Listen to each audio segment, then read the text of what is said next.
तुम क्या? वो आदमी तुम्हारी आंखों के सामने से निकल गया, तुम्हारी लापरवाही की वजह से।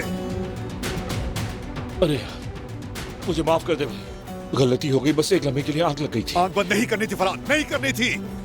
तुम्हें पता है कितना नुकसान हो गया है?